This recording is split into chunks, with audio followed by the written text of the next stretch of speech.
Before I release my 1 year YouTube recap, I actually want to talk about why I committed to weekly video content in the first place.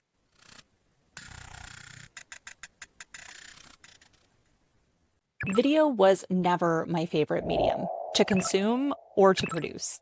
But after a full year of weekly production, I now believe in it more than ever.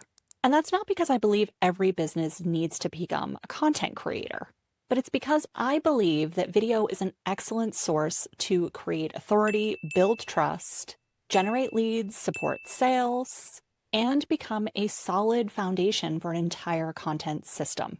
So before I break down the gear, the workflows, the editing, and all the lessons from year one, let's talk about why video is worth building into your marketing plan at all.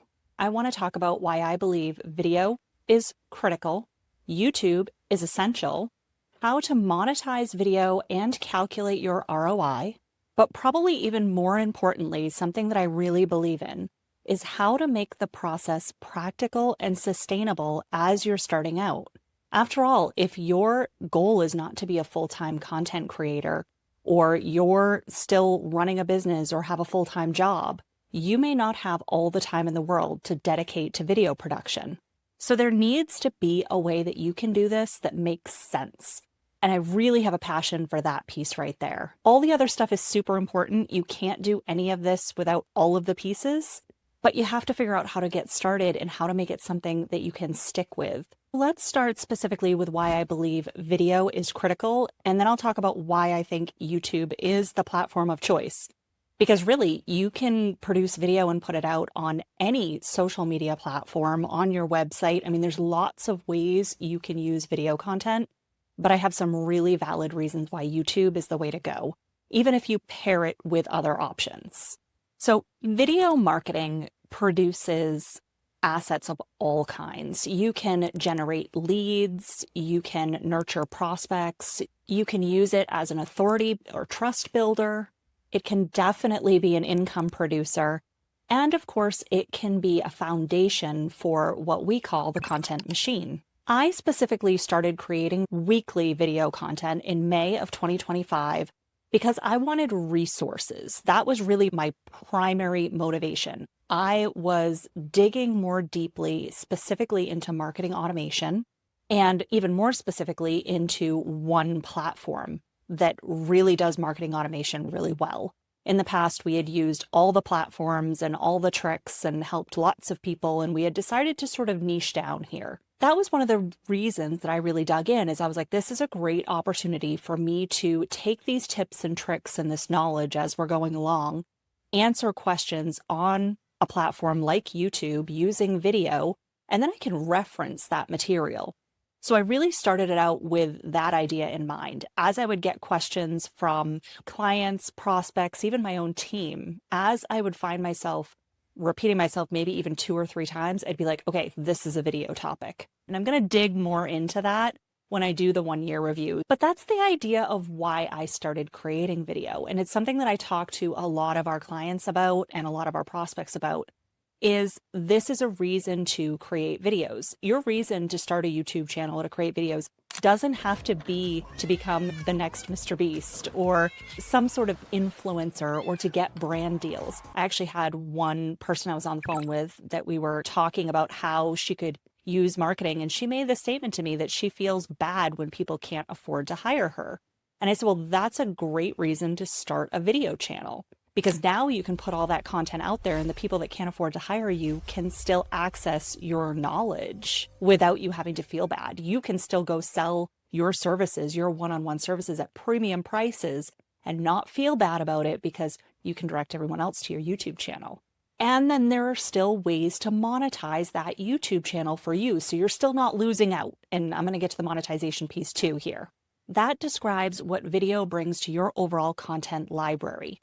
You can have all the content you want on your website, all the words you want. But what people don't see when they're reading words on your website, when they're reading a blog or reading a social media post, is they don't see the way you communicate. They don't hear you describing what you do or how to solve a problem. They're just reading words on a page, really in their own voice, in their own head. So it's harder for them to know how they're going to connect with you. Video allows you that rare opportunity that people can actually feel like they get to know you more before they actually meet you, and in reality, before they take up your time. So the more video you have out there, the better chance you're going to have people contacting you that already kind of understand who you are. And that's a really good thing. A recent video marketing research report that we read stated 62% of video creators believe that content creation is costing them the same or less than it did a year ago. And 82% of video marketers say that video marketing has a positive ROI. Those are important numbers to understand in terms of why a business might get into video marketing. This can be especially important for founder-led organizations or companies that rely heavily on a few key experts. Now, those experts can essentially be multiplied because you have access to them with pre-recorded video content. So hopefully this helps take the question from can video work to how can I build a sustainable video process? And that is a big piece of what I want the 1-year recap of my system and my process to be for other businesses. I want to share all the things that I did or didn't do right. You see, I actually went from watching probably 1 to 2 videos a month to creating 1 to 2 hours of video per week. I was not a heavy video consumer prior to actually starting to create my own video content. And that was actually probably a mistake that I will cover. Some of the other things I plan to cover are the gear and the tech that I've used, meaning like lighting, microphones, things like that. How much I actually invested in those items, because I think that's a really big question for anyone thinking about starting video, especially if you've never done it before and you're not hiring a professional, you're trying to do it yourself, which is what I did. Now, obviously, I have a marketing background, so I had a little bit of an advantage in a couple of areas, probably more around the actual packaging and imagery and those types of things, and I will be covering those. Another big piece for anyone starting out with video is going to be the editing process, and I'm going to share all the tools that I use, and I actually did bring on a video editor, and I'm going to share exactly when I brought them on, and I'm going to point out exactly where it was in the video order too, so you can actually go and take a look at the difference and see, would that matter to me? You know, if I look at this video before the editor and compare it to the video after the editor, is that enough of a difference for me to hire someone? I'll also talk about our marketing and repurposing process, as well as how we use AI in every single step. I will also cover monetization insights, because I think for a lot of people, you really need to understand, is taking this on going to be worth it? You should never do anything just because. You should always have a goal in mind. You should always have a plan. You should know, how are you going to tell if this has a positive return on investment, ROI? How are you going to know if you're reaching goals if you don't have goals? So I'll talk about my monetization, what I've seen as well. Of course, I'll also talk about what I've learned, the good, bad, and the ugly, and then what I'm thinking about for the future. I promise this recap will not just be a gear list and editing tutorial. I will be sharing exactly what's changed in the business due to consistent video production. All right, now let's get into why I believe YouTube is essential. There are really 3 key reasons. The first one is that AI citations are predominantly coming from 3 sources at the moment: Reddit, LinkedIn, and YouTube. Now, a lot of my clients are on LinkedIn, and we work with a lot of consultants, and so LinkedIn is a pretty popular platform. Reddit is a little more unique and a little more niche related, so you'd have to decide if Reddit was a good platform for you to spend time and energy on. But YouTube really can apply to almost anyone in any industry. You just have to find the angle of the videos that you want to take. Are they going to be entertainment? Are they going to be how-to? Are they going to be inspirational? You have to decide what sort of content you want to put out in terms of video. The next reason YouTube is a go-to for me is because, well, it's owned by Google. So it kind of makes sense that when people go and search for things online, Google is the #1 search engine, and it's going to recommend YouTube videos. So that makes it a pretty heavy hitter. The third reason on my list for why I believe YouTube is essential has to do with what I call the shelf life of your content. And the way I describe this is basically how long your content will get attention. And it's pretty obvious that different platforms have different lengths for visibility. Something like X feels like it's 5 minutes and nobody sees your post ever again. Something like Facebook or Instagram feels like it might be a day or two, and then you probably see the attention on the post tank. LinkedIn can be up to 3 weeks, definitely 1 week, but I do consistently see LinkedIn posts in my feed that are several weeks old. So it really does recycle posts and keep showing posts in my feed that are not brand new, posted today only. And that's why I do think, with the focus on being a professional platform as well as a little bit longer shelf life of your content, LinkedIn is not a bad platform to utilize at all. And LinkedIn is owned by Microsoft, so there's also some synergy going on there. So LinkedIn isn't a bad one. But YouTube, most creators will tell you that their YouTube videos will perform for 10 years or more. This puts YouTube right up there with your website. And I don't even know very many people that haven't refreshed their website in 10 years.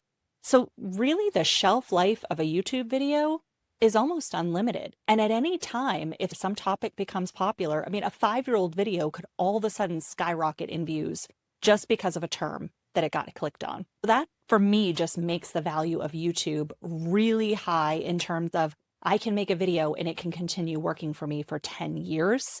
That's way different than any other platform. To summarize, my justification for calling YouTube essential to any business marketing plan in 2026 is improved AEO, or AI search results, improved SEO, or Google search results, and longer content life cycles. Now let's talk about monetization, because video can absolutely support monetization efforts, but it doesn't always have to be in the YouTube ad revenue way. For most service-based businesses or businesses that are new to YouTube videos, the bigger value is not actually whether YouTube is sending you a check. The bigger value is often that YouTube can support your efforts in gaining new leads, qualifying new leads, better sales conversions, stronger authority, warmer prospects, faster trust, great nurture content, better visibility, and of course, tons more material for other emails, social, blogs. After all, one good video idea could become a whole slew of content, from a blog post to a newsletter to a lead magnet to a social media post, several clips that can be shared as reels, a webinar topic, a training asset, and even a follow-up document for prospects. This is where the ROI can start to get interesting. Not because you just made a video, but because you built a system. So that means you will want to know your goals in order to determine your monetization strategy and then be able to track the correct metrics.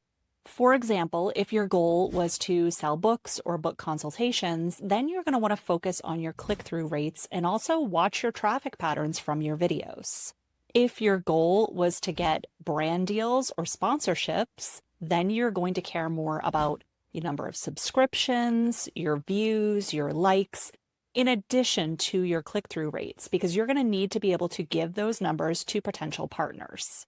Because clicks indicate the number of actions that could turn into conversions.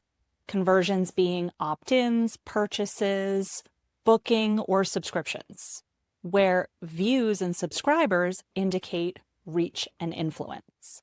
And the reality is, you don't need to have a huge reach and a ton of influence to book a couple consultations every week. You just need to have a clear audience, a clear message, and be compelling to those few people that want to hire you. All right, most businesses that we work with or teams that we work with have a very serious question when it comes to video editing. How do we get value out of all this effort? How do we make this work for us for how much time and energy that we have to put into it? And the answer is by far repurposing. And this is exactly why we built out our content machine. We took the exact process that we have been using for our own video production, repurposing, and marketing plan, and we basically packaged that into a way that could work for almost any client. If you can create a 10-minute video, we can create you weeks worth of content. And what does that look like? It's basically taking that one long form video, putting it out on YouTube, then turning it into short clips that you can use on several platforms, including as YouTube Shorts. And those are different audiences and different people will interact with them. And every business may have a slightly different strategy with how they do this. Some businesses may also use those on LinkedIn. Others might be putting them on TikTok. It'll depend on what you're promoting in terms of what platforms you're repurposing to. But then you can't forget about the actual written content. So in addition to simply clipping up the video and having lots of little videos from one longer video, consider the fact that you can now take the transcript from that video, create a blog post for your website. That's new content on your website every month. That is really good for SEO and AEO. You can then repurpose that blog post and put that out as social media. You can do so much with one long form video. Because really, our goal is not just creating content for the sake of content. And we try to get every client to stop treating every single social media post, email, video, newsletter, etc., as a solo event, but rather to connect them all, repurpose the content, and get the most out of everything that they create. And this is why in my full YouTube-versary video, I will be covering an entire breakdown of what I've learned publishing weekly videos over the last year. I feel like year 1 was about growth, process, and consistency. And year 2 will add refinement and possibly some expansion. If you're using video, thinking about video, or trying to turn your expertise into a repeatable content system, make sure you subscribe and watch for the upcoming recap. If you have a question about our process or want me to answer something specifically in the recap, please drop a comment below.